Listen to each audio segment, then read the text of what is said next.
We have now a new panel session, and this one is on remittances and development. So remittances are an accompanying component of migration. And as you know, migration is a very well-known phenomenon in Kosovo. Around 30% of the population is considered to be abroad. And according to survey estimations always, I'm referring to only survey data, survey results. And surveys conducted in 2007, 2008, and another one in 2010, they suggest that the migration propensity is still approximately very high, relatively high. It's around 30%. And the major reasons for migration are economic in nature. So that links it directly to remittances. So people want to leave because they cannot find employment, jobs in Kosovo, so they want to leave in order to earn money and get employment and earn money and most probably send money back to their families. And given the social construct of Kosovan households, given social customs and traditions, it's usually the household as one unit that decides on supporting a member to leave, to emigrate. So if you support them, then they will most probably send money back in order to provide support in return. So remittances are also very important in Kosovo, and if you look at macro figures, remittances make up some 12% of GDP. Which is quite high for a country like Kosovo. They've been around 550, in absolute amount, they've been around 550 million last year, and just lower the year before that. So there has been an increasing trend, a positive trend in remittances in Kosovo. But whether they really support development directly is another issue, and for that we have this panel, and we've got different papers that will be discussing different issues in terms of the importance of remittances for development in the country. Remittances can, of course, support consumption, and the majority of remittances in Kosovo are used for that purpose. In addition to consumption, they are used to finance medical services, medicine, etc., for the families that receive them.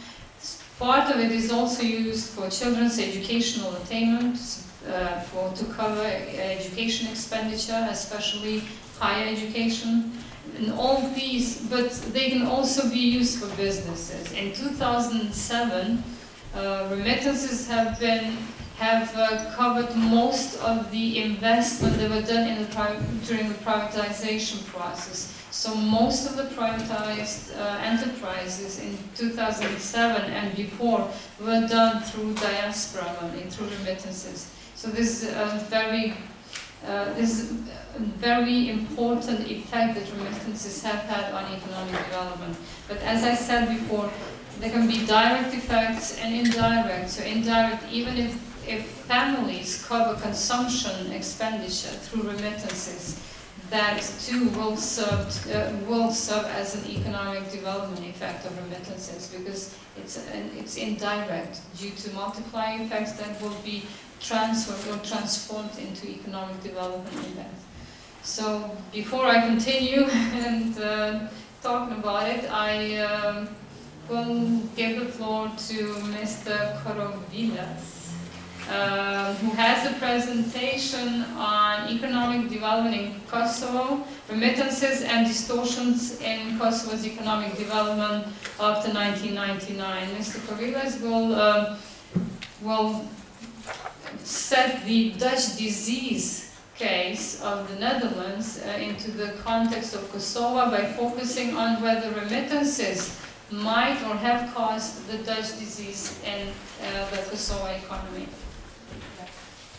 Korovilas, was a business school at the University of the West of England in Bristol, in England. And I've written this paper in conjunction with my good friend Sokol Havolli, who works at the Central Bank of Kosovo. Sokol has been absolutely invaluable in putting together almost every paper that I've ever written on Kosovo, because he is the man who can supply endless detailed information and data about Kosovo, because he has his position in the central bank.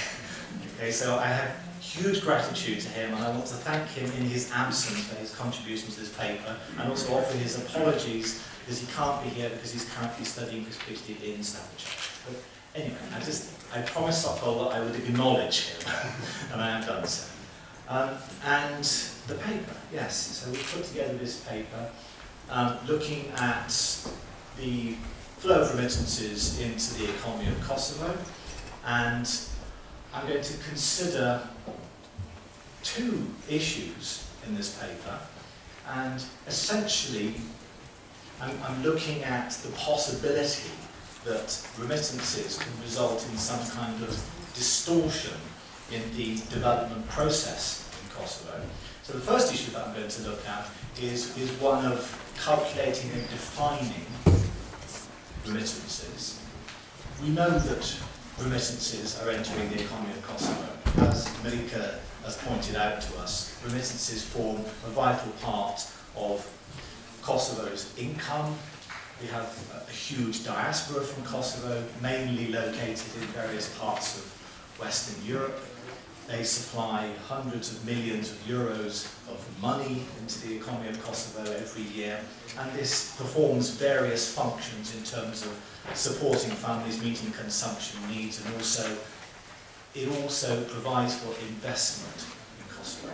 Now, it's this distinction between what counts as a remittance and what counts as an investment that I'm initially wanting to question. Okay? Because there is clearly some overlap between what's a remittance and what's an investment. And I'm going to sort of put forward this case here that actually, if you look at the technical definition of what counts as a remittance and what counts as an investment, there are some types of investments which we can arguably recategorize as remittances. Why would I want to do that? Well, mainly because I want to suggest that remittances are larger than we otherwise recognize them as being, but also I want to think about these flows of money, whether they be remittances or whether they be investments, in terms of their behaviour, because investment flows into Kosovo behave in a slightly different way to the way that remittances behave. So that's the first thing I'm going to look at. And then the second point that I'm going to address is this idea that Kosovo has had a continuous high level of dependence on remittances from the diaspora, not just since the war in '99, but it actually predates that. I'm going to ask the question of whether this dependence on remittances and whether these flows of remittances have resulted in a particular distortion. This is going back to the idea of a sort of Dutch disease style distortion in the economy of Kosovo, whereby the development of the non-traded goods sector benefits at the expense of the traded goods sector. Okay, and that's the distinction I'm drawing. So that's the second issue that I'm going to look at. So let me just move on. Here we have what I know for some people will be a very familiar set of figures, where we're looking at, from the years 2007 to 2010, exports, imports, the balance, and we can see Kosovo records, as we know, consistently very high trade deficits. We now have also two important figures, the figure for total remittance flows, and these are the official figures, if you like, which are done by the book and produced by the Central Bank of Kosovo. And total remittance figures, okay, ranging from sort of 515 million in 2007 to in 2010 to 584 million, and then just below that, the total figure for FDI entering the economy of Kosovo, also a very large figure. And clearly it's the case that remittances plus FDI plus the unrecorded inflows into Kosovo, and the Central Bank of Kosovo acknowledges that there are a wide range of different, omissions from the data, okay, which we can't be absolutely clear about. But these two, which we can be reasonably clear about, where we have some clear indication from survey data what their magnitudes are, remittances and FDI, I'm going to question whether some of the figures included in FDI actually could be reclassed as remittances. So specifically, underneath total FDI there, I've got a figure for FDI which is going into real estate. So this is money which is coming from the diaspora and it's specifically used for buying property, either land or apartments or houses in Kosovo. And then construction underneath that, which is the proportion of FDI which is going into building things, construction in Kosovo. There are some anomalous figures here for construction. If we look over to the right-hand column, 2010, we can see the figure rises to a whopping 91.5 million. Okay? I treat that with a note of caution because that also includes monies coming into Kosovo related to highway construction projects. Okay, so that's an outlier, that figure. Now, what I'm going to suggest here is that we have a proportion of total FDI which I'm going to call investment remittances. Okay, so at the bottom there I've got these figures, 25 million, 50 million, 34, 41. And these are figures that represent the flows of money into Kosovo which technically look like FDI, in the sense that there'll be somebody abroad who has some capital and they invest it, for example, in real estate or in construction in Kosovo. And the important thing here is that they retain their ownership of that capital. Okay, so if they buy a house here or an apartment, they retain ownership of that asset. Okay, so that's why it's classed as technically an investment.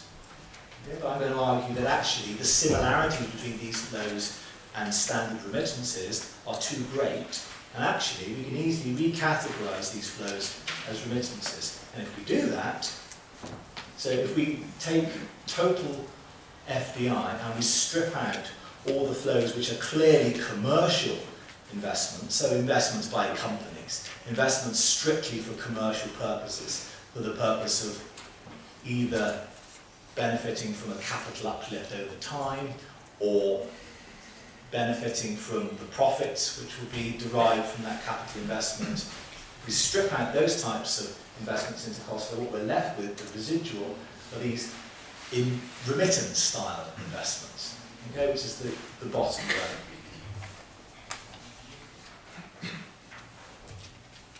Just two sentences that just clarify what I've just said, essentially, okay, which is direct. So investment remittances, so diaspora investments in Kosovo, currently defined as investments, but sharing actually too many common characteristics with remittances.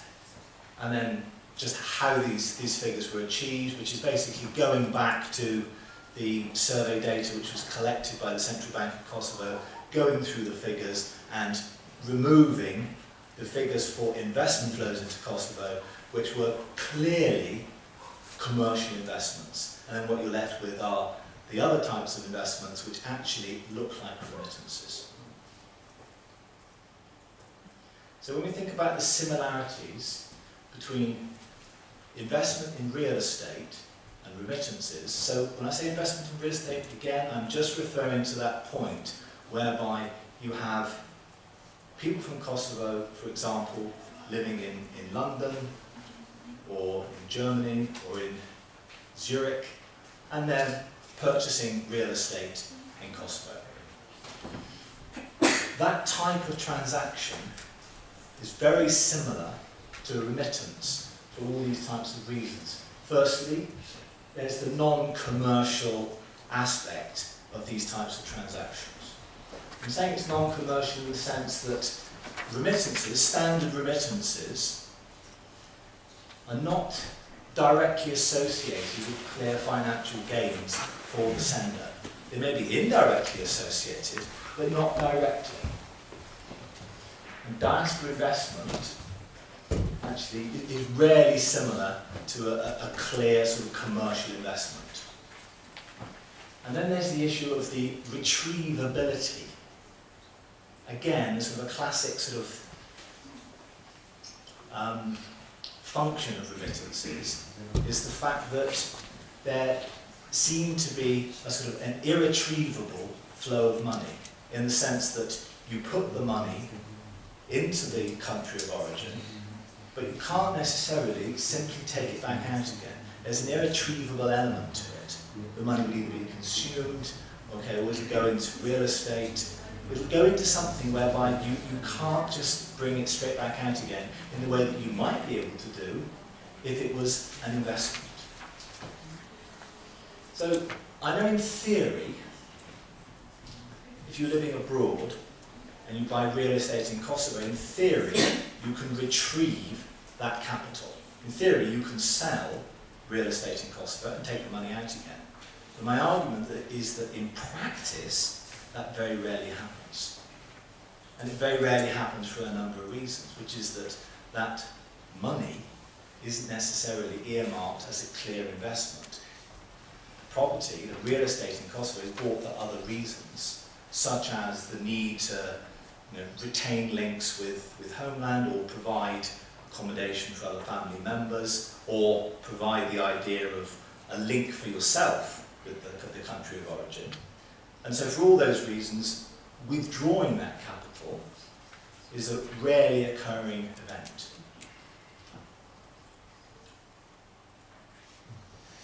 And then there's the question of the motives. Okay, why people send remittances, why people invest in real estate. And actually, you see some quite interesting sort of similarities here between investments in real estate and remittances. And if you look at remittances flowing into Kosovo, there are various standard sort of typologies for how you define what motivates somebody living abroad to send remittances. If we look at the work of Rappaport and Dokier, they categorise different types of remittances according to the motives. And their typology is reasonably clear. And I'm going to refer now to some survey results which I collected in the UK in 2006, where I interviewed a large number of migrant workers in the UK from Kosovo. And I did this with a view to trying to determine why they were sending money to Kosovo. Overwhelmingly, I identified two sort of clear motives for sending money, which were the exchange motive and insurance motive. Exchange motives linked to real estate in various ways. Insurance motives again linked to real estate, in the sense that insurance motives may have been insurance for the migrant in the event that they have to leave the country where they're working and return to Kosovo. They want insurance against any risk that they may face should they be forcibly returned or be made unemployed and forced to return. That type of insurance could come, and often does come, in the form of purchasing real estate. And then, of course, if you think about standard remittances as being dominated by motives which are closely linked with real estate, therefore, the motive behind the process of directly purchasing and continuing to own real estate in Kosovo is little different to that. Okay, so the motives behind these two forms of flows of money are in fact very similar.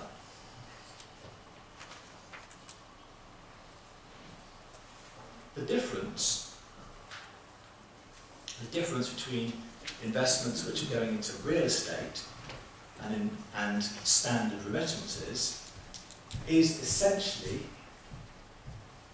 that of ownership, whereby, according to the technical definition of investment the ownership is retained by the person who is habitually resident abroad, it counts as an investment. What I'm arguing here is that the extent of the similarities between investments in real estate in Kosovo and standard remittances are too similar for them to be dismissed as being part of one category of flow. And the differences are actually insignificant and ultimately just amount to this one technical definition. Now, this is not to suggest that the Central Bank of Kosovo is in any way incorrect in the way it categorises this data. Okay, I'm not trying to suggest that for a minute. I'm just trying to get a better picture of what the total flow of money into Kosovo would be if we look at it in terms of the way that it behaves and the reasons why it's come here. And then that leads me on to my next point, okay, which is how... Have I run over time? Just very briefly. Okay, very briefly, I'm just going to talk about some issues relating to Dutch disease process. Okay, now, I spent a lot of time thinking, about many years, in fact, thinking about this whole issue of the Dutch disease. Now, I know Dutch disease is usually reference to something that happened in Holland in the 1960s and 70s, where they discovered natural gas and their exchange rate overvalued, and there were various distortions in their economy as a result of that. But what I'm arguing here is that there's a growing body of literature which examines the impact of remittances on small economies which have a high remittance to GDP ratio. And Kosovo is that type of economy, where it has a high remittance to GDP ratio, and it's a small economy, so therefore remittances are significant for the economy of Kosovo. Now, I know there's this issue about the fixed exchange rate, okay, because you can't get exchange rate appreciation as a result of remittances entering the economy of Kosovo. But again, what I'm arguing here is that there is this notion of the real exchange rate, which is a reflection of prices. And if you look at prices in the non-trade sector, and specifically here, I'm going to isolate real estate and construction, of which there is a vast amount still taking place in Kosovo. Those prices, I'm arguing, are artificially boosted by remittances, which then has the effect of boosting the attractiveness of that sector, and therefore resulting in skills, labour, capital and investment within Kosovo gravitating towards that sector and neglecting the traded goods sector. Now, this is a difficult point because I would like to be able to suggest that there's a clear link between the lack of a the absence of a reindustrialisation process in Kosovo post-1999 and the inflow of remittances. I would like to suggest that those two are inextricably linked. The difficulty, of course, is that if you're trying to justify why something didn't happen, it's slightly complicated. If you're trying to justify why something did happen, you look at the thing and you investigate the motives for why it happened. But understanding why something didn't happen is slightly more tricky. Okay, so what I'm going to suggest is that there appears to be a clear link between those two. The lack of industrialisation in Kosovo post-1999 clearly coincides perfectly with the fact that there have been buoyant non-traded goods sectors, okay, which have discouraged investment and flow of skills and labour into the traded goods sector. Okay. And I'm going to leave it there.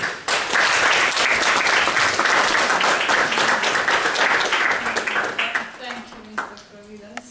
I think I shall leave the discussion for the end, because we also started 10 minutes late. And so I'll now kindly ask Laetitia Duval to present her paper on the consumption-enhancing effect of remittances, evidence from Kosovo. 20 minutes, please.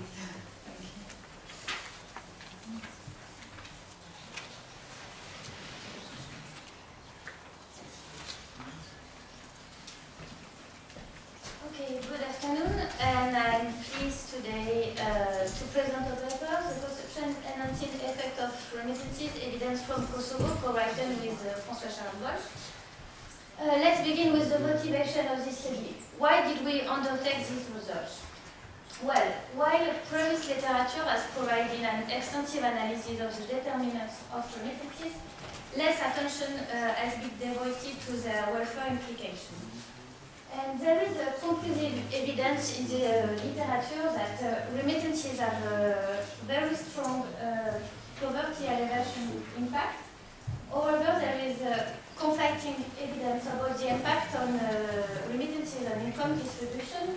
Some papers find that remittances reduce inequality, while the others find that they reinforce existing inequality. And on the case on how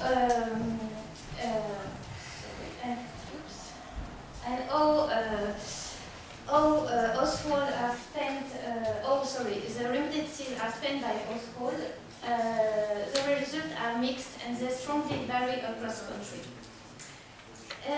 Much of the debate in the literature has revolved around either data or methodological shortcomings, typically related to the self-selection of migrants, the endogeneity of transfer, the presence of unobserved heterogeneity, or the differences between the country investigation.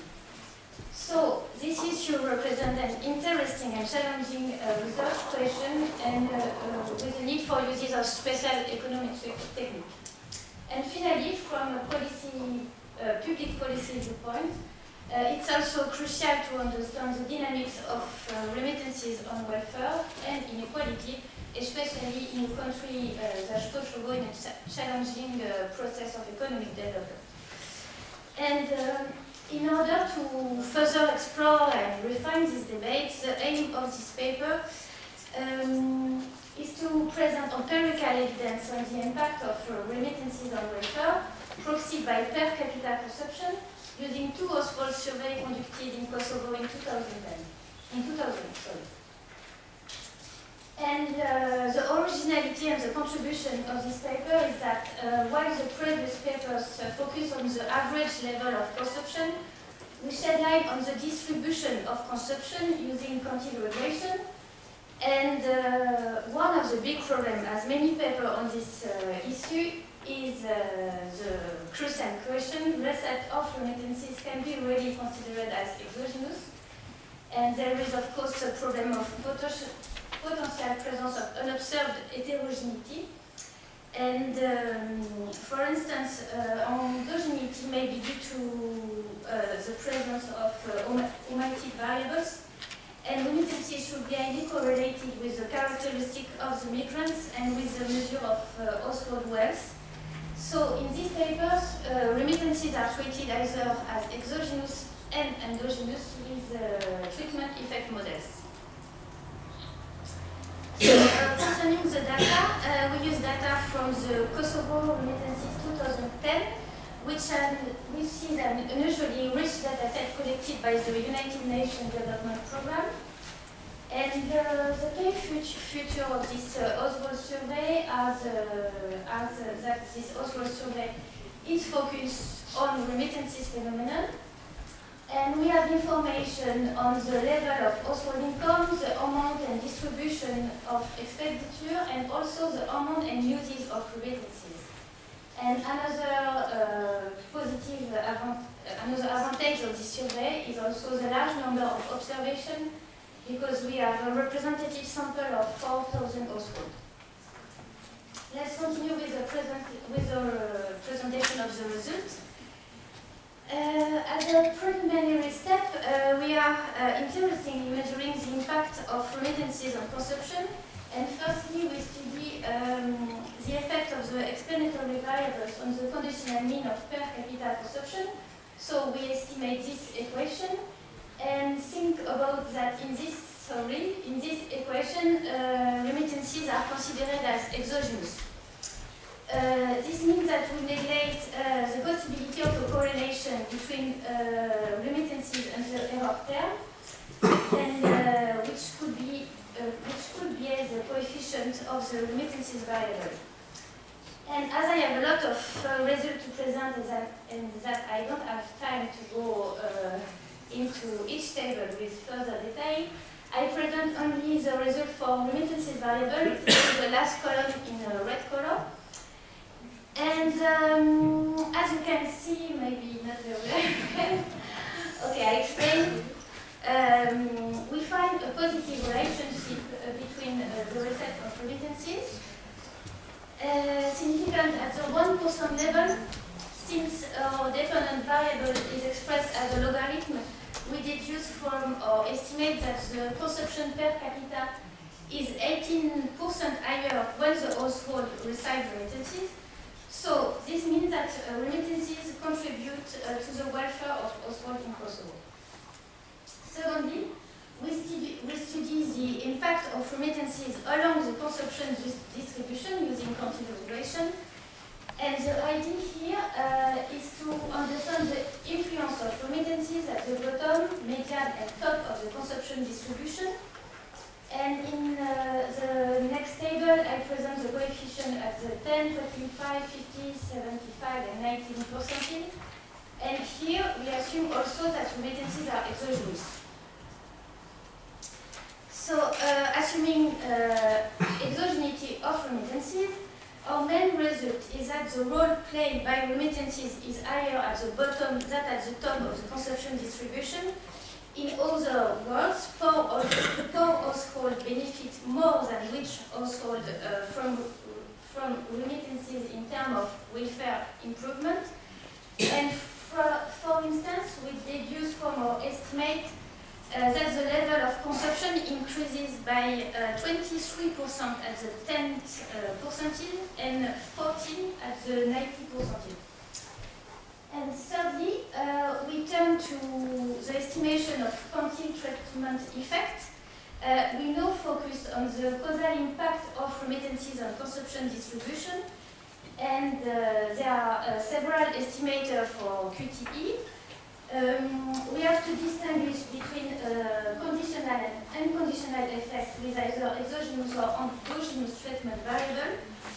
When I suppose that the treatment is exogenous conditional, the estimates are reported in the first table that I have already commented. And then we suppose that the treatment is exogenous unconditional. And the results are here. The main result shows that the QTE estimate strongly decrease along the consumption distribution. An explanation is that remittances are vital for poor family to purchase, for example, more everyday goods. And while among wealthy households, part of remittances may be saved in bank or invested in business.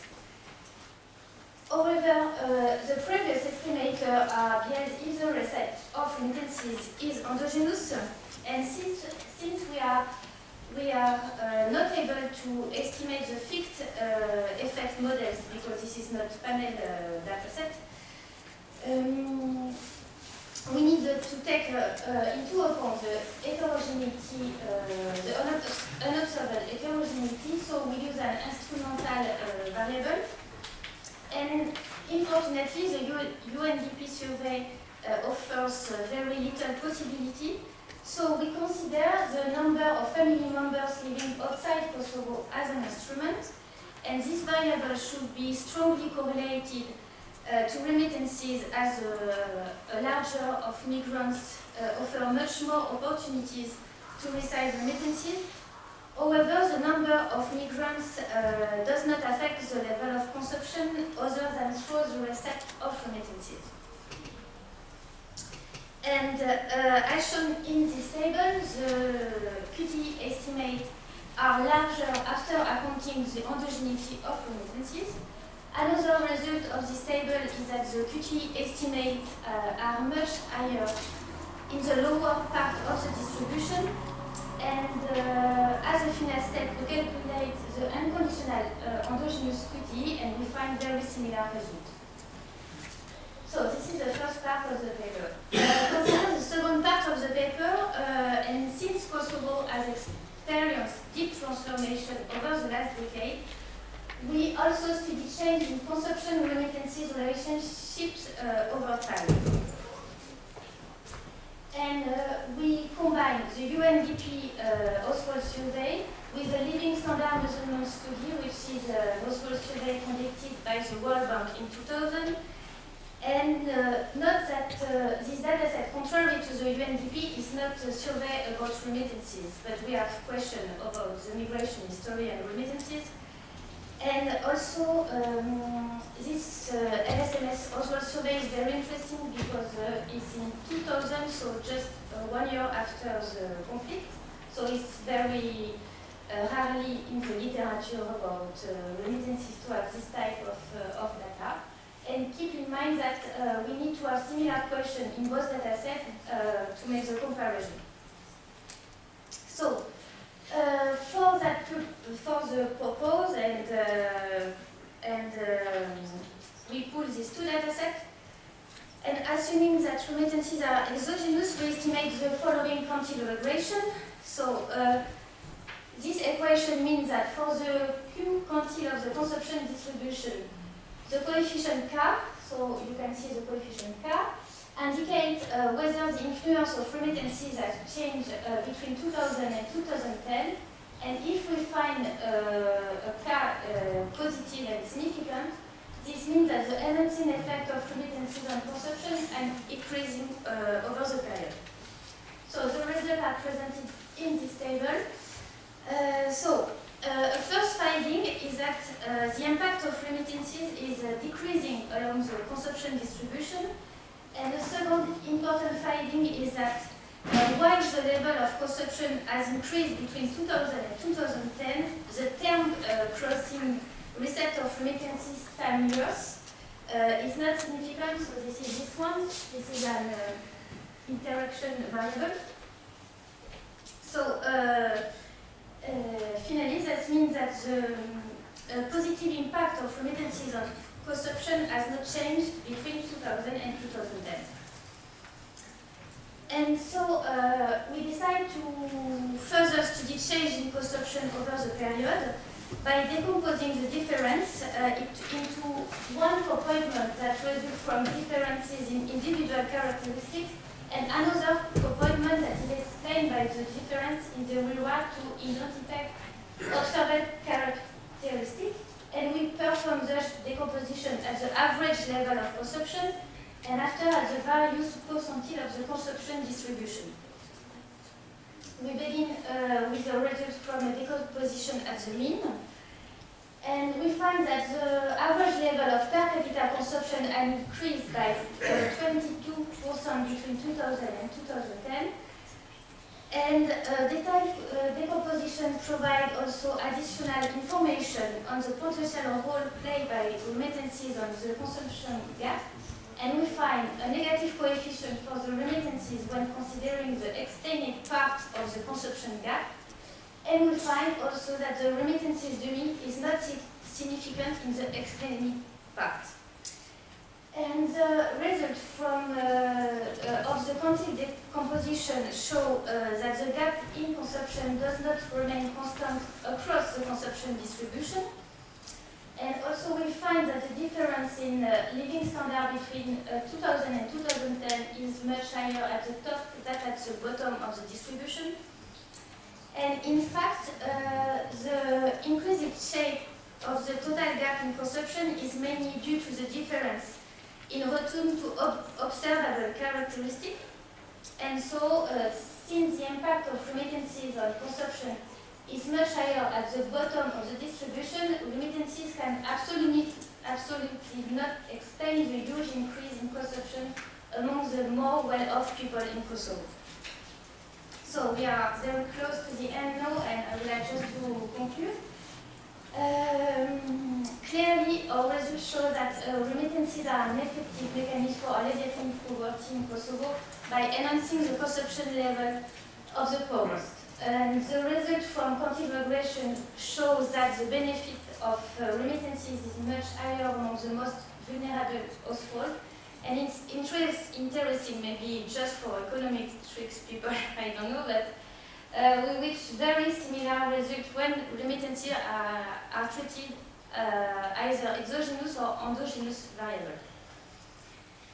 And still, we have a lot of work. There are some sources of controversies in the literature and also rooms for improvement. There is need for more convincing evidence with a more empirical study about this subject and in particular in Kosovo, and also need to improve the quality of microdata, especially in post-civil war context, in order to formulate the most appropriate policy. And also we try to explain that in the paper, that the welfare of household remains an IT topic in the condition of long-term recovery and stability of Kosovo. So thank you for your attention.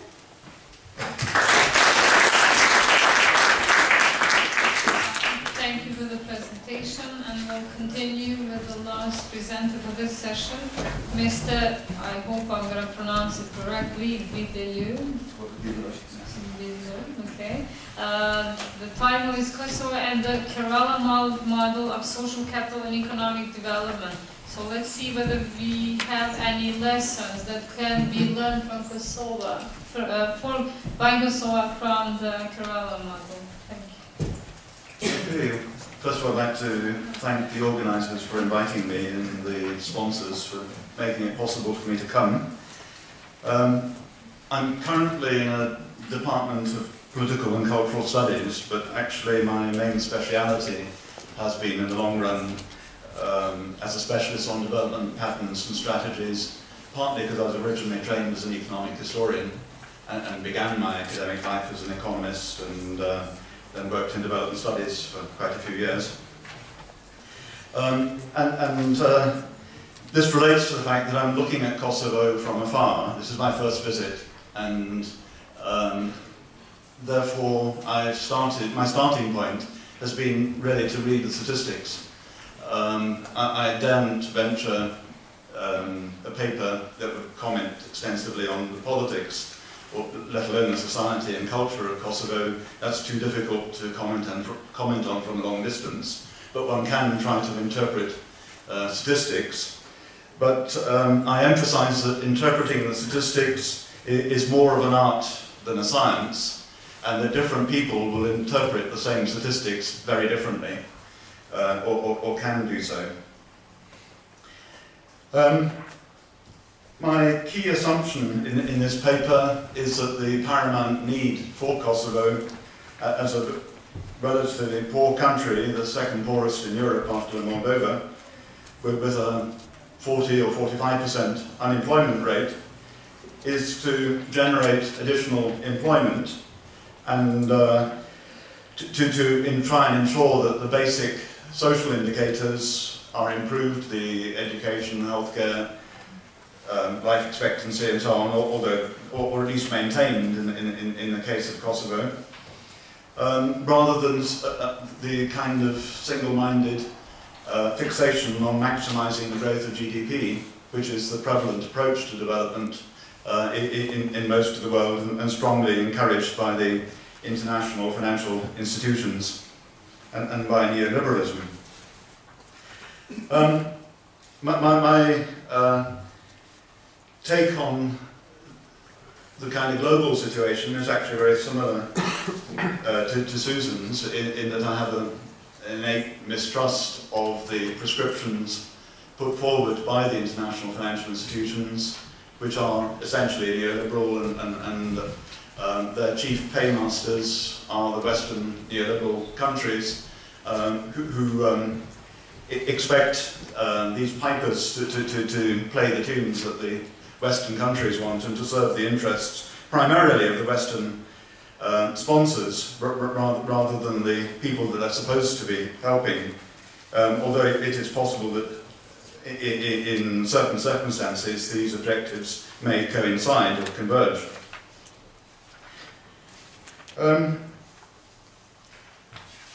It's been emphasised already, and I won't dwell on the fact that a number of factors have helped to insulate Kosovo from some of the effects of the current crisis. These are mentioned in the paper, I hope you've all got copies. I gather there are enough for everyone to have one.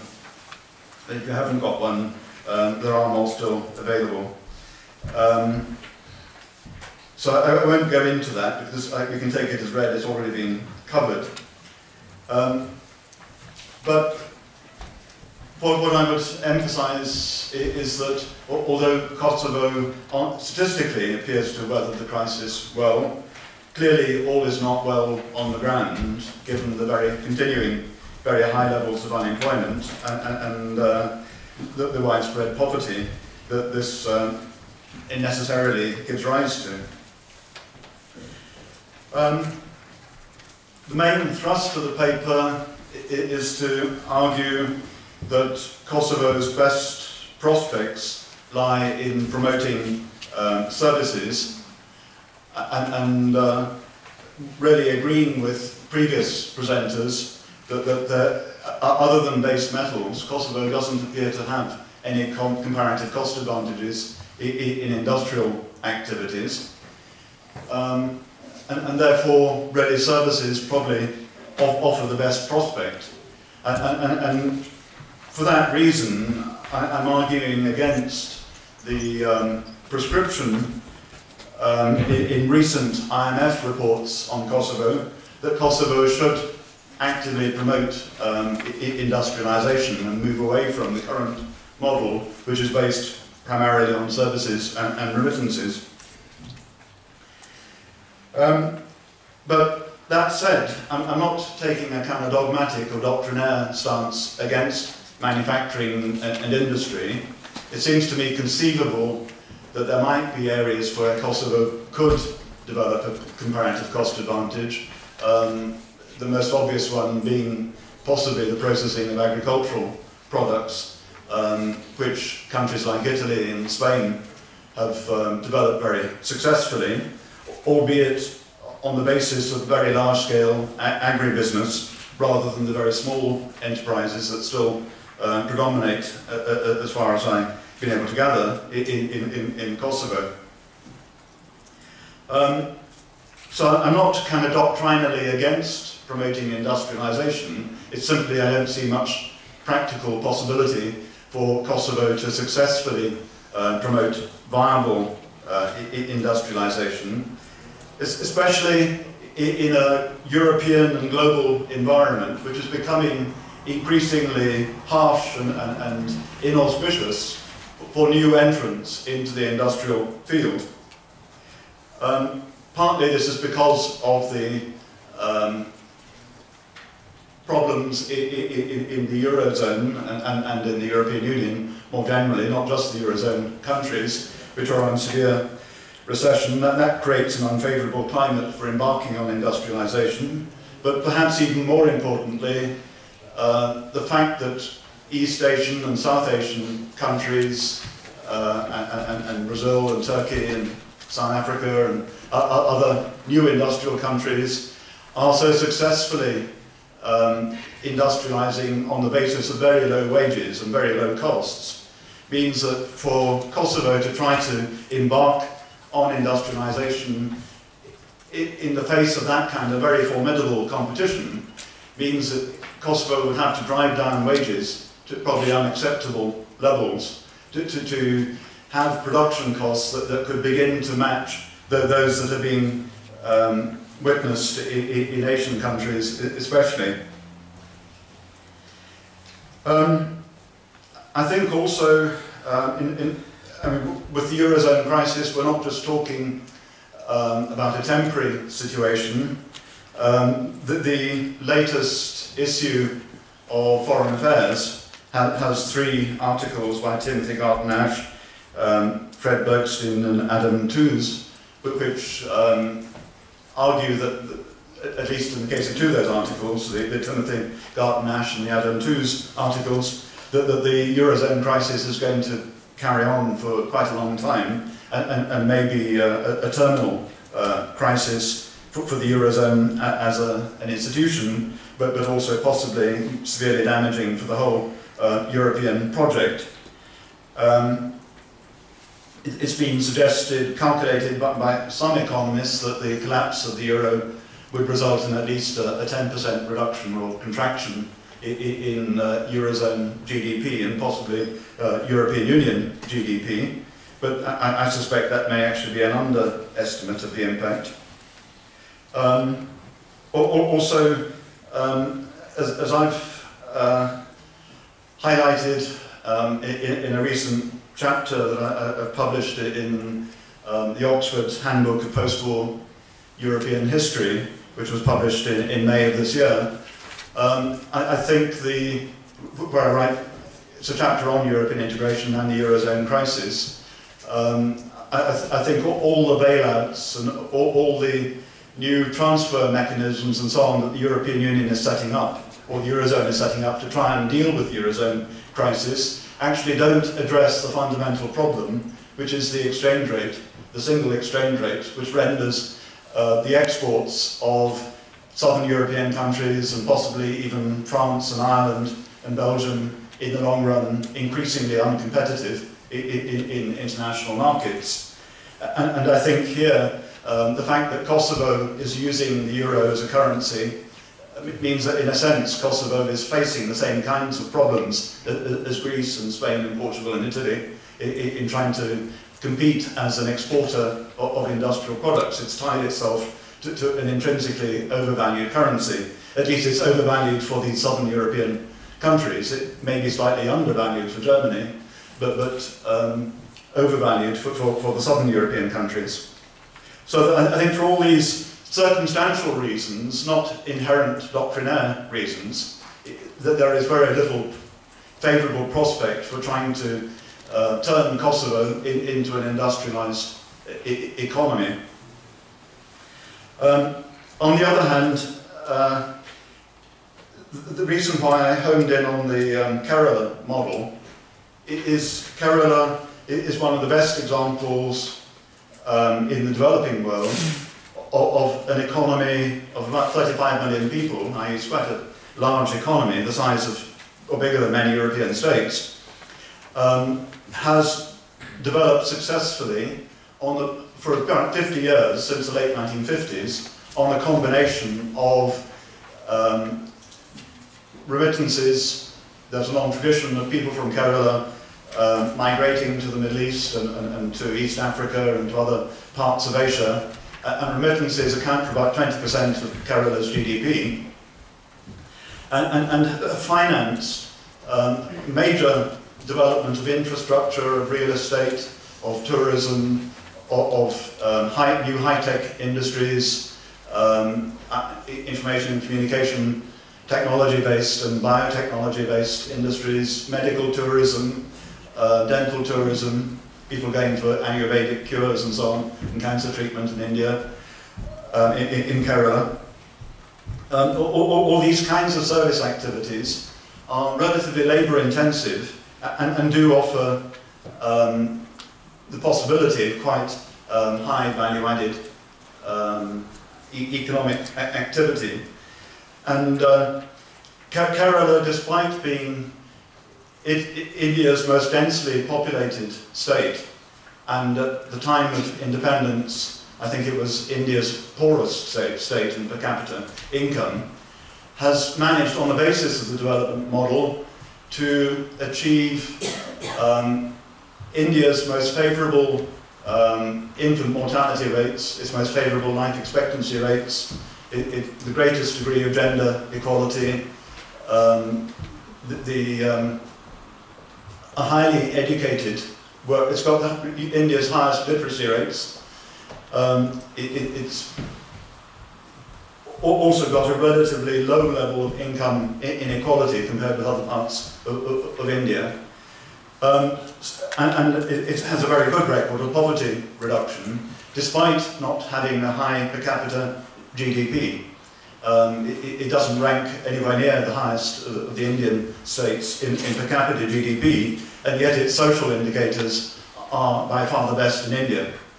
And that's where the analogy really with Kosovo comes in, that Kosovo, like India, is not favoured by nature or by demography, but it is possible for a fairly densely populated area with limited natural resources to develop on the basis of services and remittances. Those are the main points that I'm making. I would also just mention in passing, but there is some time to go into it, that clearly 2/3 of global GDP is now made up of services. For the Western countries, 75% of GDP is made up of services. And it seems to me services is the direction in which the global economy as a whole is moving. So why industrialize Kosovo only when it becomes more developed, then to shift towards services at a later stage? Why not go straight to services and bypass the manufacturing stage? A further point I'd make, which is actually important in relation to Dutch disease and other rentier state theory, is that services have become increasingly tradable. There is a globalization of services just as there is a globalization of manufacturing, and this renders the key distinction underlying Dutch disease theory redundant, because that rests on the distinction between tradable manufactured goods and non-tradable services, which no longer applies, is no longer applicable. Services have become almost as tradable as manufactured goods, so there's no reason why the mechanism of Dutch disease should still operate. But I think also, I used to teach for about 7 years a course on oil-producing countries, so I'm a bit of a specialist on Dutch disease and rentier state theory. And I think the key point about rentier state theory, which is the more interesting, is that rentier state theory highlights the degree to which, in a rentier economy, the rents accrue in the hands of the state. And this is the big distortion, that the state expenditure has become so dominant in the economy that it brings about a misallocation or a suboptimal allocation of resources. And insofar as state expenditure is in the form of handouts and subsidies, it may be just subsidising inefficiency rather than promoting development, especially in the long run. In the short run, temporary subsidies can do a lot of good.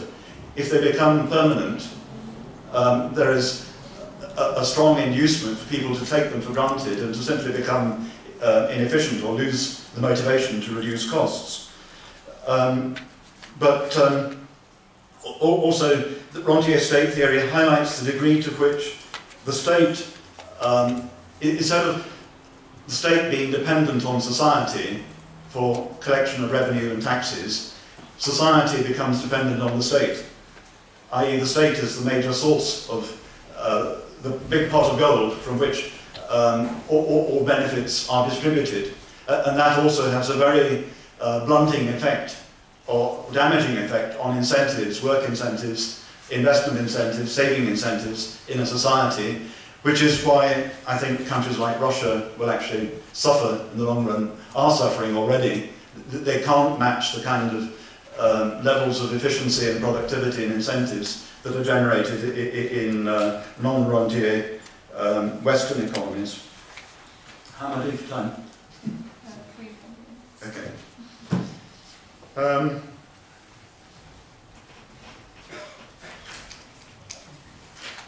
See what else I want to highlight. Yeah, one theme that I've got a longer version of the paper here. I stress the Korovilas model not just of development but of social capital. I am aware, I just wanted to say I'm aware, and if this paper were to be published, I would add a section that is critical of social capital theory, that it doesn't automatically generate benefits, and it needs, social capital theory needs modifying, certainly as compared with the original versions put forward by James Coleman and Robert Putnam, in that it's not so much that the generation of social capital in society and the strong development of civil society determines the nature of the state. It's much more as is actually implicit in Robert Putnam's Making Democracy Work. It's actually the nature of the state that determines what scope there is for social capital and civil society to flourish and to generate the kind of benefits that he extols. So he's got the direction, the causation, the wrong way around. That's the major corrective. But provided you realise that the nature of the state is important as the presence of civil society and social capital, that then social capital can have it can be directed in ways that have very positive effects for development. And I think the Kerala model, with its consistent left-leaning governments that have fostered quite high levels of popular mobilisation and demands for greater equality, not just class or caste equality, breaking down caste barriers, but greater gender equality and ethnic equality, greater ethnic tolerance between. Kerala is a multi-denominational state. There are Christians, Hindus, Muslims, Jews, all coexisting.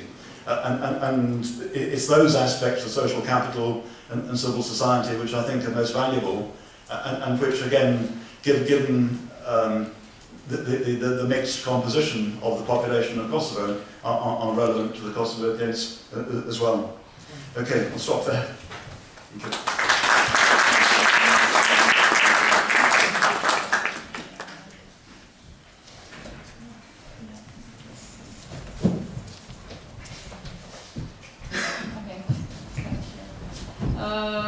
Since I'm the discussant, I'm going to reserve the right to be the first to give some comments and raise some questions, if you don't mind. And then I'll give the floor to the rest of you. First of all, I want to thank you all for your papers. Coming from an economics background, I was actually hoping to see more numbers, empirical analysis, but that does not mean anything in terms of the quality of your papers. I think they were all good. Paper number 1, Mr. Korovilas, thank you for the extended definition of remittances.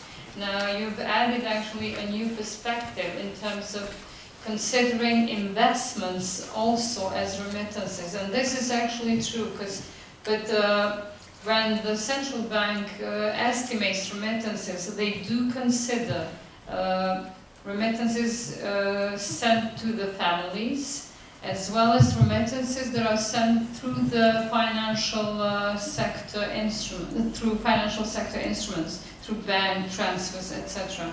But sometimes these the migrants themselves, when visiting their families or when visiting the home country, they bring huge amounts of money with them. So that money is not registered in the banking or financial sector.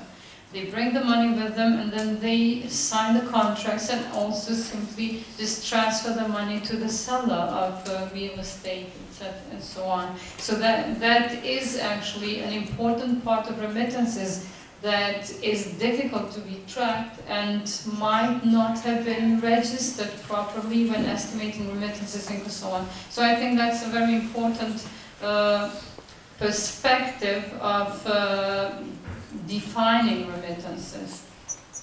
And regarding the Dutch disease, the conclusion of your paper is that it actually does not apply to the case of Kosovo. Although we see a shift of focus, it does not completely apply. What I would have expected, or what I expected at the beginning when I read the title on remittances and distortions from the perspective of economic development in Kosovo, given the very high unemployment rate in Kosovo, I was also hoping to see something on the impact of remittances. This is maybe just for future work. Maybe the impact of remittances on labor force participation and labor supply through the effect of reservation wages, etc. Maybe it's an idea for someone else to look into this topic. Or also the impact on investment incentives. There has yet not been any study, empirical study, or any descriptive study on the impact of remittances on businesses in Kosovo. Not yet, probably due to lack of data. I tried to do it, but I didn't have enough data for that. number 2, paper number 2, that's Miss Duval. Thank you for the paper. I've got some questions. Given that you provided an empirical analysis, I am dying to ask you some questions related to that. The first thing, I would like to hear some more, if you don't mind, to give us some more, a more detailed explanation on what you consider conditional and unconditional. And when you say that you've considered remittances as endogenous and then exogenous and later on endogenous. And you've used as an instrument the number of family members living abroad. My question is, do you consider that even your instrument might be endogenous in the model, given the indigeneity issues involved in migration empirical analyses? The second is that you considered for the gender, age, and some other characteristics of the head of the household, and given that you're focusing on consumption, which reflects the level of poverty more or less, have you thought about including another variable, which is whether the household is female-headed or single-parent household? That might have an impact. And have you, before deciding on the model, have you thought about whether you will go for a household model? Because this is pretty important in Kosovo, given social customs and traditions. Have you considered the household to be the decision-making unit? Because you're combining household had individual characteristics with some household characteristics. And the last question is on the Blinder-Oksaka method that you're using on controlling for whether there is a structural break in the model to see whether consumption behavior has really changed and the impact of remittances on that has changed. What is the end result? Has the structure of the model changed? Because we know when you have random samples, it is not unexpected to have differences in the mean values of the variables. And my question is, has the consumption model remained the same or changed over time? And then what about the remittance variable and its impact?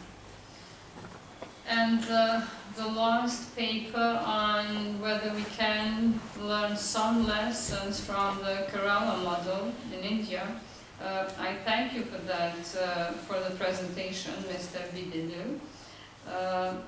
It's true that we have to focus, that Kosovo's industry has, Kosovo has gone through deindustrialization ever since 1989. And even back then, it was heavy industry that was more developed. When you compare the economic the structure of the economy in Kosovo to that in the other member states or the other parts, republics of former Yugoslavia. It's true that services have developed, but in Kosovo we've got hotels and restaurants and not ICT and other high value added services that are being promoted and developed. So, and it's important to have labor mobility, but unfortunately we currently don't have it. But even then, it would be important for the country itself to have a strategy for labor mobility in order to, where it should consider the structure of the skills of its labor force, and when people are sent abroad, try to have contracts with them so that they return and bring their skills back in order to benefit from the brain drain later on in future periods. So, thank you all. Now I think we shall take questions from the audience first and then answer them one after the other. Any questions? Yes, please.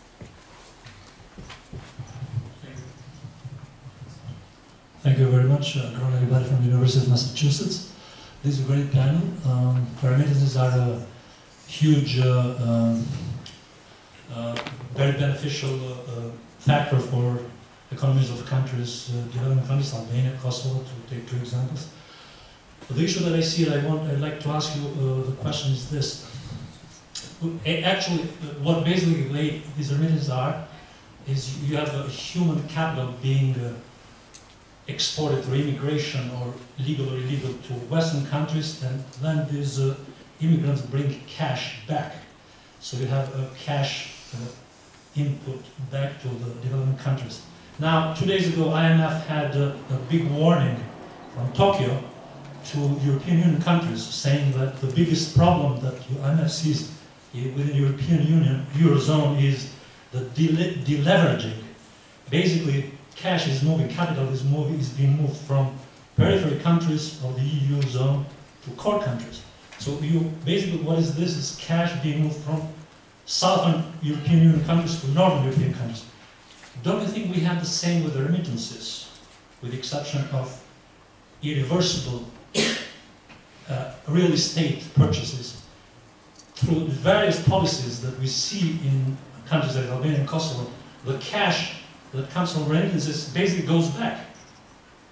So what can the governments do to what policies can the governments do to keep the cash here so that it can generate more jobs and etc.? Thank you.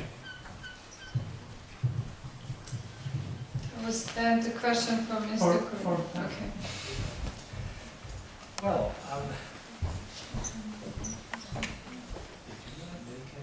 I think we should take more questions and then provide answers. Mr. Bartlett.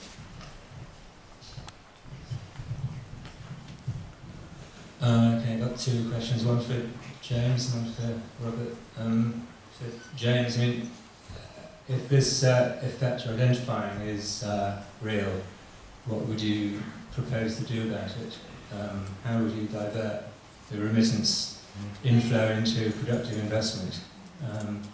Would, for example, you want to impose tax on real estate, or capital gains tax, or sales tax, something like that?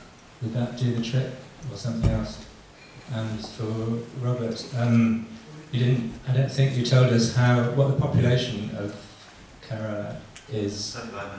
It's somewhat bigger than Kosovo, and I think the problem for Kosovo is the small economy, the small open economy. It's importing a massive amount of consumer goods which have to be paid for somehow, and I think that's the difference. That Kerala is presumably self-sufficient in a lot of these things, and agricultural goods. And okay, that might be saying it's not okay, but I think that's the problem is on the how to earn the money to pay for the inputs. We have another discussion. Yeah, thank you, Robert. I wanted to mention in connection with the Korila model, it might be interesting for you to take a look at Cape Verde, because I think you'll find, from my experience, a very similar situation. Actually, Cape Verde is much more akin to Kosovo in terms of population levels. Also, a lot of remittances, high education, workers working abroad, no local industry to speak of. It's a barren island, and yet they've been quite successful economically. It's quite a success story in sub-Saharan Africa, so it might be another case example for you to look at. In connection with, generally in connection with remittances, Mrika mentioned the issue of Kosovo being a cash economy, which I think stems back to the situation in the late 90s with the banks failing and so forth. So apparently there's a big inflow of unrecorded cash, whether, some of it may be money laundering in the legal sense, some of it is simply a preference, I'm told, on the part of a lot of Kosovars to deal in cash. And of course there's a legal requirement that customs imposes that if somebody's carrying 10,000 euros or more, they have to report this. Now, to what extent that's done, and if it is done, to what extent customs funnels that information back to the central bank of Kosovo, I don't know. But I've been told that, I mean, this is a major issue, and it may really affect the calculation of magnitude of remittances if the people are coming back and forth with bundles of cash. We have another question, and then I'd suggest we continue with answers, and then we have another set of questions. Okay, thank you. Yeah, I have the general question, which is related to what was already said. In what sense the remittances actually can be converted into productive capital or investment, but I want to also make a comment on the question, because it's very often that I meet this in the literature and I hear about the labor costs, and I just want to say that it's simply not true, and it's very, very often stated as an argument, and it's simply not true that companies go to China and Brazil because of the cheap labor. I remembered something, and I just Googled it right now. It was what Steve Jobs said, that actually if iPhones would be assembled in the US, they would cost only $65 more per piece. So it's not essentially the low labor cost which makes them go to China, but it's the flexibility of the Chinese market. So he says that if you need like 10,000 workers to assemble 10,000 phones, you can get them in like 24 hours. They're there because all the factories are there, and they just come and they do the iPhone in 96 hours. So that's pretty impressive. So, and in that sense, I think that the labor cost is too much emphasized. I mean, I know some Chinese people at my university, and they say that the average salaries there are 300 euros, and you have that here in the region. So I would really refrain from using that as an argument, and maybe more focusing on the question of what the region can do in sense of you know, what you mentioned, the nature of the states, what they can do to really, yeah, just integrate more into Europe, become more European in that sense. Thank you for the questions. I think it's time for answers. We've started 10 minutes late, so we've got in total 15 minutes for all the answers. I hope that will suffice. We'll start with Mr. Korovilas.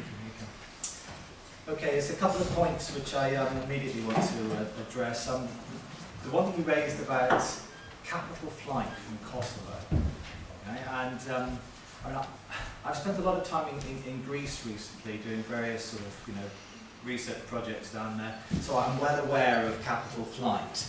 Now,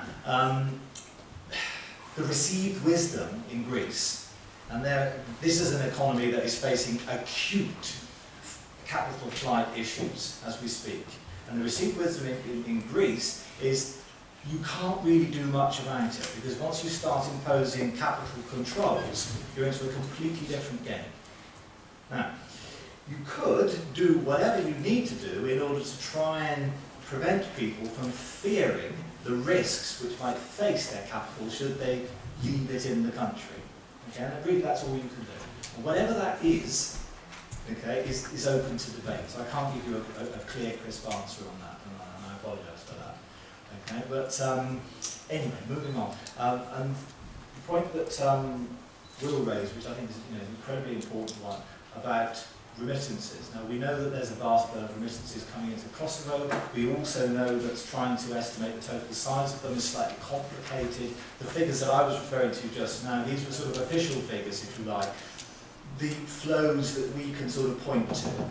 There are various flows, as Stephen pointed out a moment ago, which we can't point to. We know they're probably coming in, and if we look at the macro picture and we try and sort out what the complete macro picture of Kosovo should look like, and you fill in all the gaps, where's this money coming from that fills in all the gaps? Possibly it's coming from informal flows of remittances. Okay, that's the most likely explanation. But what can you do in order to make remittances more effective? Perhaps channel them into the investments which we would like to have taking place in Kosovo in order to develop the sectors which we believe would be important for Kosovo's future development. Now, I've conducted various surveys of Kosovo Albanians in the UK, but more than that, I've looked at Albanians from the Republic of Albania in Greece. And whenever I'm moving around in the diaspora and asking people about the money they're earning and the reasons why they're sending it to either Kosovo or Albania, and why they send it, and what means and for what reasons do they choose that particular means of sending it, I keep coming up against the same answers over and over again, which is people tell me that if they completely trust the transfer mechanism, then they'll use it. And I ask people, so what mechanisms do you trust? And they tell me, well, I don't trust anybody. I don't trust the government. I don't trust the taxation system. I don't trust anybody. So I send it with somebody who I know. And they deliver it in cash, and it goes into the hand of the person who I want to receive it.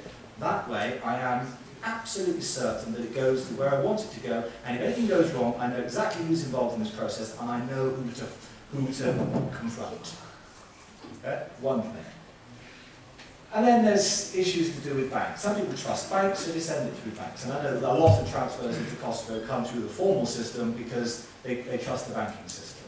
You know, there are people sending remittances to Kosovo by putting a deposit in a UK bank account to give their brother, mother, father, whatever in Kosovo a card so they can go to Raiffeisen Bank and just take the money out. Okay, and that happens because they completely trust the system. But there are other people who don't trust the system.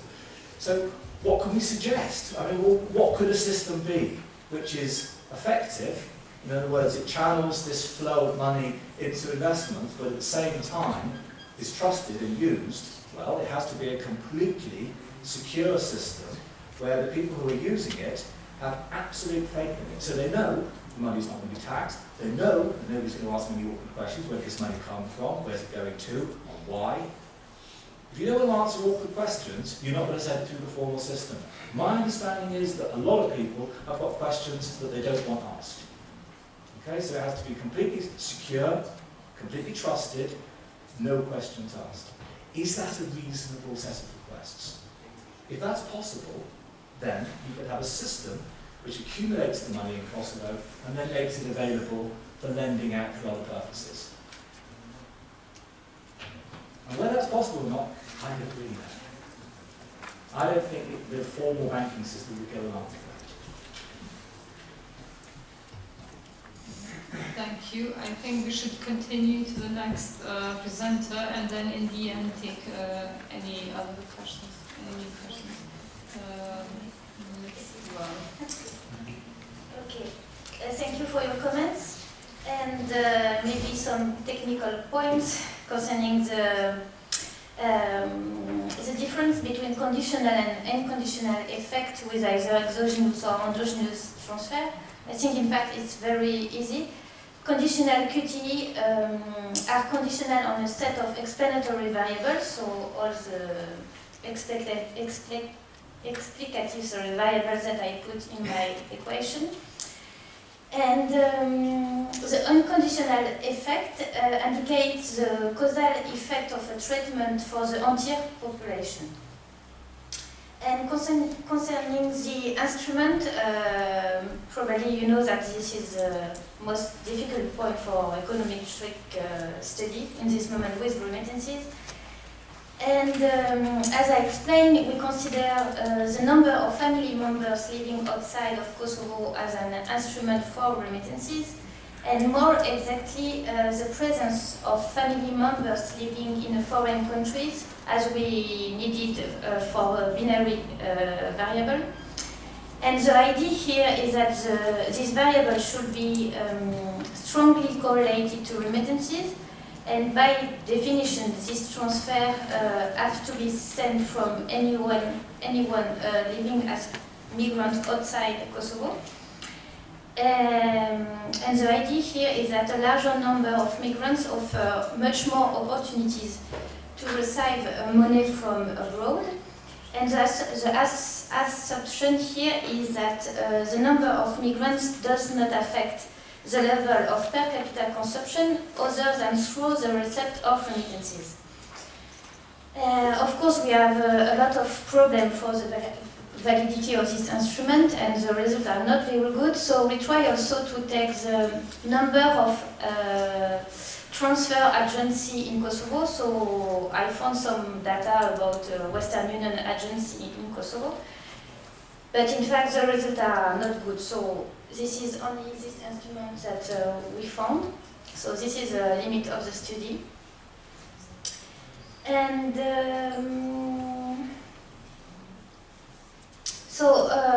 this is a limit, of course, of the study, this problem with the weak result of the instrument. However, it's interesting to note that when we are accounting the endogeneity of remittances, we find more powerful result of the variable on remittances concerning the impact on consumption. And finally, it's not surprising because we have a lot of omitted variables, you know, the unobservable characteristic, such as, I don't know, motivation of migrant, ability of migrant. It's not possible to include these unobserved variables in the equation.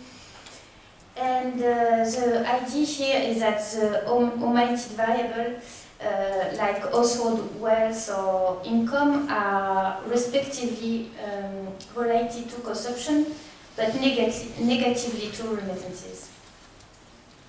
And concerning your question about the effect of gender on remittances concerning the female, so we have a dummy variable in the table concerning the gender of the head of household, and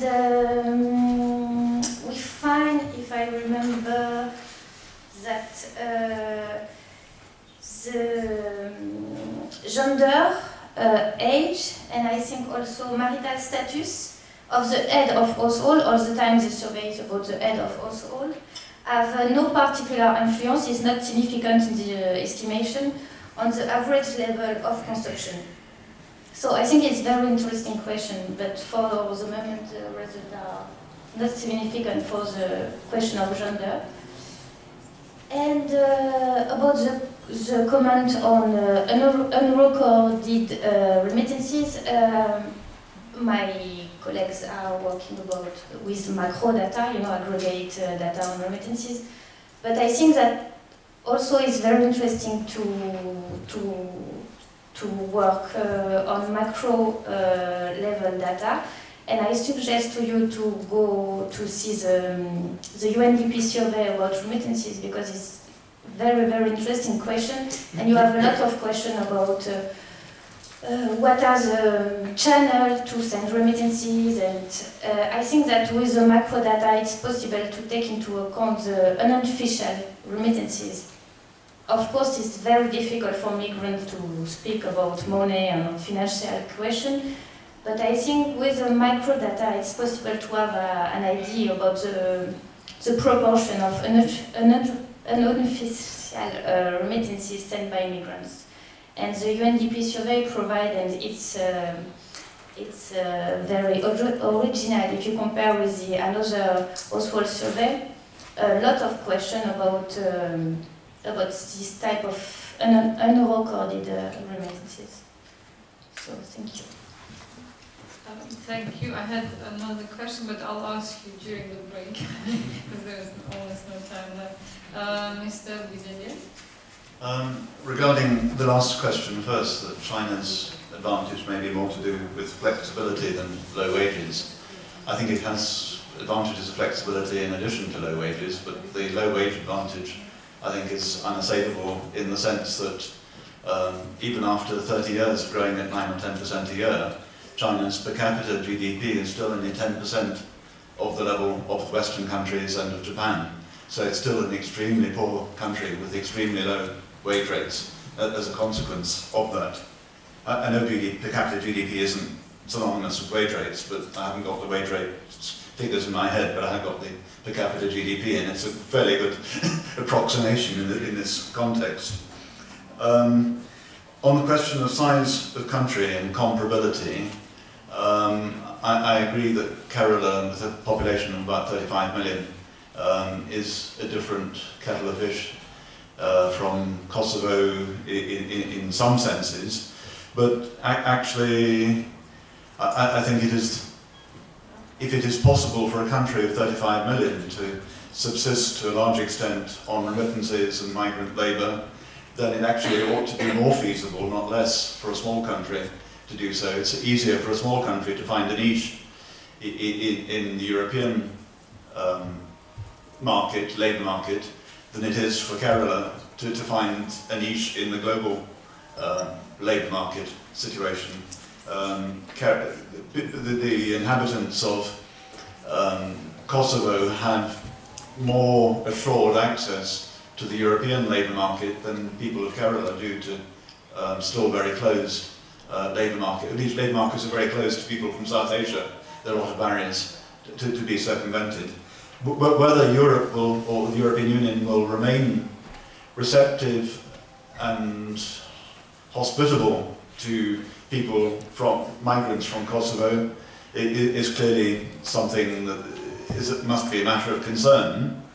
But my sense is that the migrants from Kosovo to Germany in particular are such a long-established pattern now that it's unlikely that Germany would suddenly decide we're no longer going to accept people from Kosovo. I think also possibly the very fact that the European Union is in crisis. I mean, if you think back to the 1970s and the Eurosclerosis and sort of stagnation of European integration, the European Union compensated for that, or tried to, by accelerating enlargement. The southern enlargement was largely a consequence of the crisis of European integration in the 1970s, the fact that it was brought forward and pushed through. And I think the European Union is going to be so desperate to try and maintain the momentum of European integration by any means possible that it will try to compensate for the undoubted colossal setback on the monetary union front by pushing ahead still with further eastward enlargement to include the Western Balkan countries one by one as and when they are deemed ready for entry. And that will actually help to maintain the viability of this migration pattern in that the inhabitants of Kosovo, I think, will get steadily increasing rights of access to European Union countries rather than be faced with barriers. On the question of size of country, again, one point that I think is worth making in a more general sense is that very small countries can recover or improve their position in a European economic crisis or a global economic crisis through a combination of devaluation or possibly severe internal austerity and wage cuts, so the kind of internal devaluation that Latvia carried out. Latvia has very successfully carried out an internal devaluation which has actually restored export-led growth even in the current very adverse economic climate by basically applying a 25% cut in wages, salaries, pensions, all benefits, right across the board. Everything was cut in 2009 by about 25%. And that has been enough to restore Latvia's international competitiveness. The problem for a country like Greece or Spain is there is much greater social resistance to that scale of cuts. It's not really politically feasible or socially acceptable. And so they can't restore their international competitiveness by that means. Where a country like Kosovo stands in that picture, whether it is more like Latvia and could actually maintain its competitiveness even whilst adhering to the euro by draconian across-the-board cuts, which, I mean, they were accepted in Latvia because they were applying to everybody. Everybody took a 25% cut, and that made it socially acceptable, and the government that implemented that draconian cut was re-elected of the coalition with the 56% of the vote in the subsequent general election. It was actually popular with the Latvian people because they saw that it actually restored Latvia's fortunes.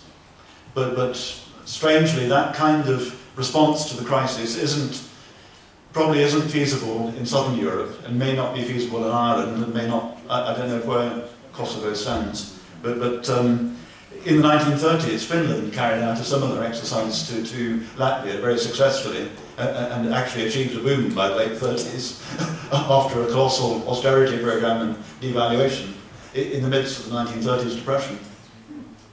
So it is, if you can do it drastically enough, the kind of neoliberal medicine will work, but it is horrible medicine. Okay. Thank you. We had one more question, but do you mind? Is it an announcement or question? Question. Okay, can we make it very quickly because it's 3:45, which is already too late. The break should have started already. Okay, so 3 questions. Luca, Mr. I mean, you. I don't know the name, I'm sorry. Well, they're more like comments rather than questions. Yeah, you had a question before. Oh, okay, fine. And Michael. Sorry. Yeah, well, it's more like a couple of comments rather than a question. One was on capital flight and the productive versus consumptive use of remittances, which has been a theme for this panel. And just a quick thing that I wanted to throw out there. One of the reasons why I think there is capital flight in Kosovo is that there is hardly any productive investment opportunity in the country. So obviously, that's a slightly different reason than the reason why there's capital flight in Greece, which is essentially the risk of depreciation. So in Greece it's like a hemorrhage. In Kosovo it's a slightly different story. But one of the reasons why there's capital flight and money is not invested in Kosovo, but if people accumulate surplus, they invest it outside. And the reason why remittances come into the country that are used for consumptive purposes has to do with the ownership and policy in the financial system. The whole of the banking system in this country is foreign owned. So there's no control on the part of the government or the state over financial flows in the economy. And the interests of the agents that regulate, that govern those banks that are located in Frankfurt and Vienna are unlikely on the face of it to coincide or converge with the interests of economic development in this country. So, I mean, I haven't done any serious research on this, but it's an issue that should be considered. It's telling that the newly industrialized countries in Asia, the Gang of Four, they all adopted a very strong control policy over the financial system. And one of the main aims was for the state to gain control of crucial intermediate inputs, the flows of crucial intermediate inputs in the economy, like electricity, and clearly finance. The other point that very quickly, on the service versus industry dichotomy, which has been like a mainstay since this morning, really.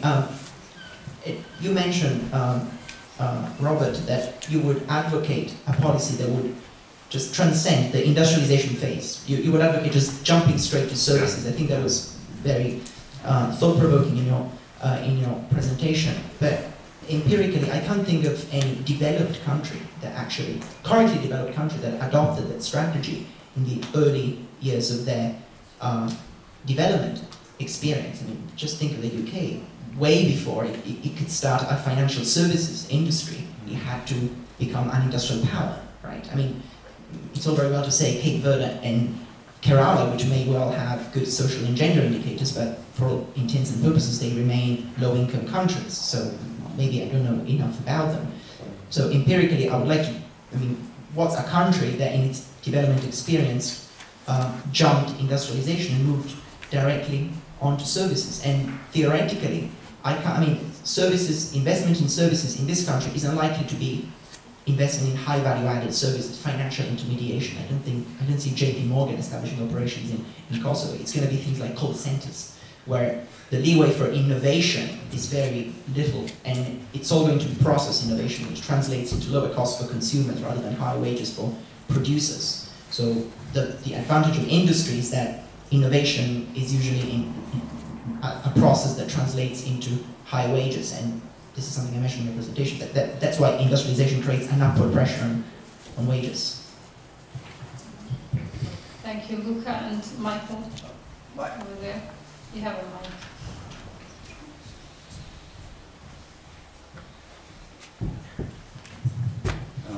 My question has to do with the fact that we've got a lot of brain power in the room. And I'd like to bring the panel's attention back to a couple of the questions that Mrika brought in at the very beginning of this discussion.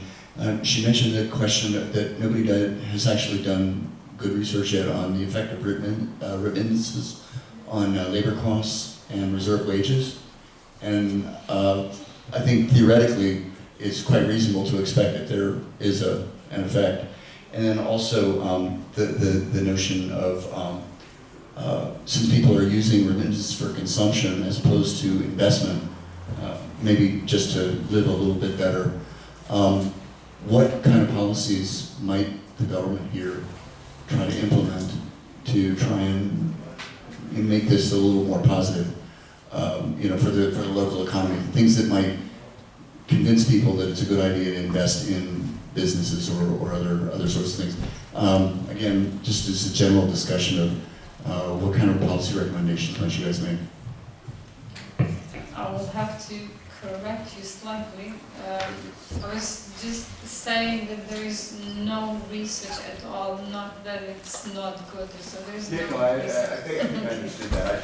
Okay, I just had to correct myself. I think I made this up. Okay. Anybody that wants to discuss policy recommendations, how to better use remittances for productive? No. I think actually the point that I wanted to stress about remittances is the crucial thing is retaining them, not whether they go into real estate. Because one of the keys to Korovilas' success has actually been massive investment in real estate, which has greatly improved the quality of life and social indicators and made it a great destination now for tourists. And real estate development can visually transform a country, and I think shouldn't be regarded as non-productive investment.